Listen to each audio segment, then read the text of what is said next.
नमस्कार। यूपी तक के इस मॉर्निंग शो सुर्खियां में आपका स्वागत है।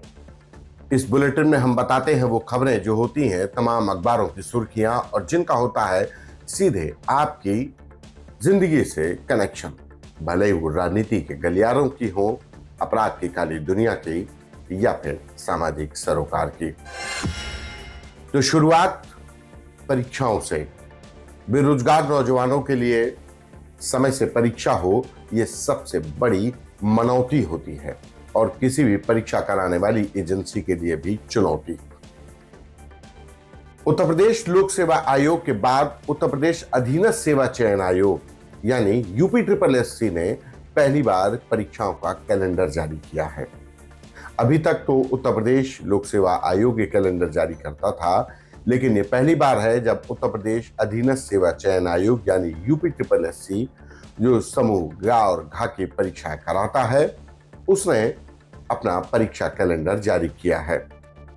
हालांकि ये परीक्षा कैलेंडर सिर्फ 3 महीने का जारी हुआ है, यानी 1 नवंबर 2025 से फरवरी 2026 तक का, लेकिन इस दौरान 8 परीक्षाएं कराई जाएंगी, जिसमें वन विभाग की परीक्षा होगी, नक्शा नवीस की परीक्षाएं होंगी और ये सभी 8 परीक्षाओं की तिथि यूपी ट्रिपल एससी के द्वारा जारी कर दी गई है।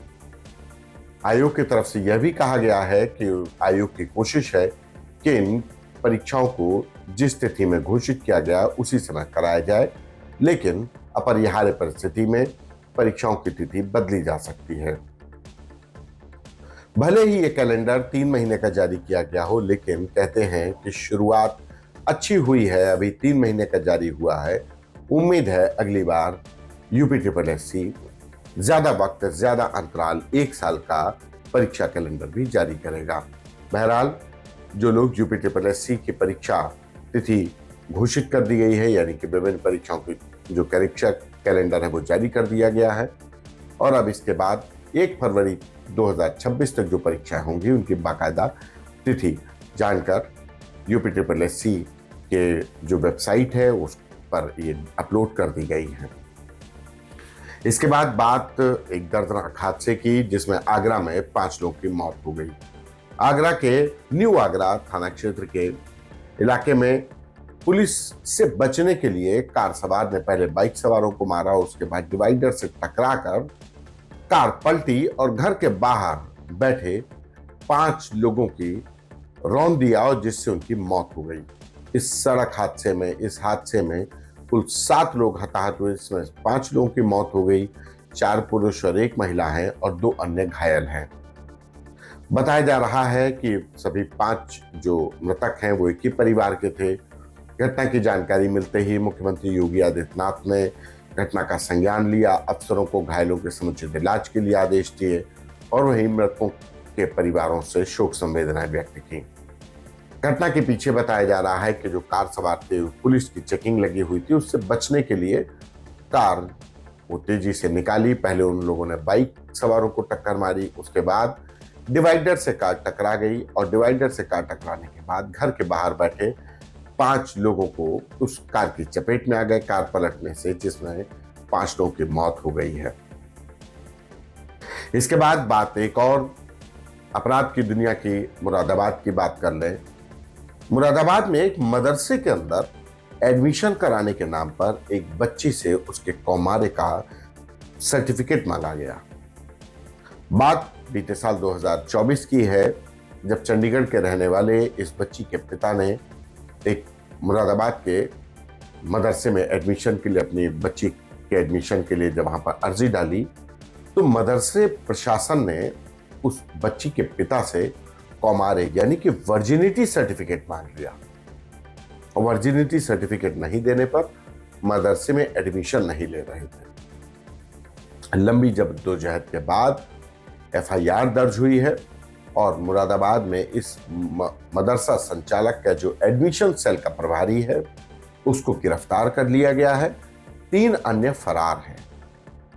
मदरसा जहां पर दीन की पढ़ाई होती है, जहां पर ईमान दुरुस्त करने की सिखलाई होती है, वहां पर एक बच्ची के वर्जिनिटी सर्टिफिकेट मांगा जाना अपने आप में शर्मनाक था और अपराध भी, जिसके बाद पुलिस ने पीड़ित पिता की तहरीर पर एफआईआर दर्ज कर ली।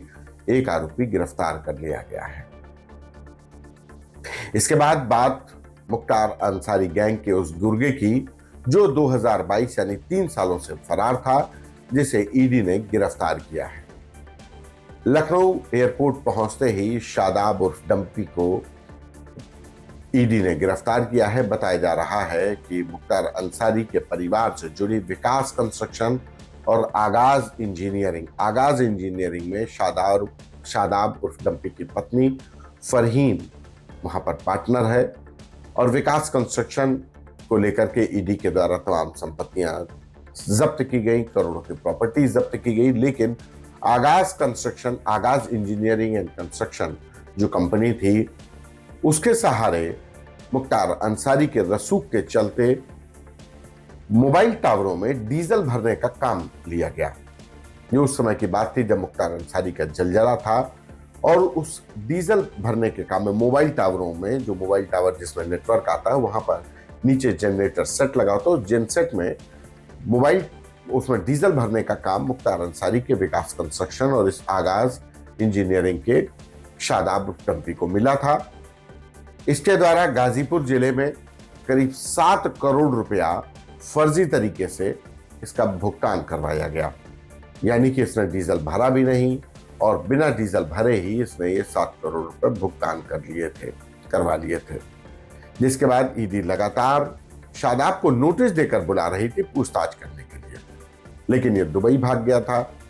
दुबई भागने के बाद बीते बुधवार को ये मुंबई पहुंचा और मुंबई से जैसे ही लखनऊ पहुंचा, इसके खिलाफ ईडी का एनबीडब्ल्यू जारी था।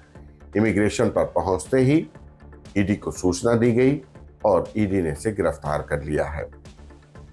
ईडी के जो सोर्सेज हैं उनका कहना है कि वो जल्द इसको पुलिस कस्टडी रिमांड लेंगे और पुलिस कस्टडी रिमांड के बाद मोबाइल टावरों में डीजल सप्लाई के इस पूरे नेटवर्क में शामिल तमाम अन्य अधिकारियों और उन तमाम अन्य सफेदपोशों का भी नाम सामने आएगा, जिनकी सरपरस्ती में मुख्तार अंसारी के अलावा ये डीजल भरने के फर्जीवाड़े का नेटवर्क सामने आएगा और इसमें ये लोग शामिल थे, उनके भी नाम सामने आएंगे।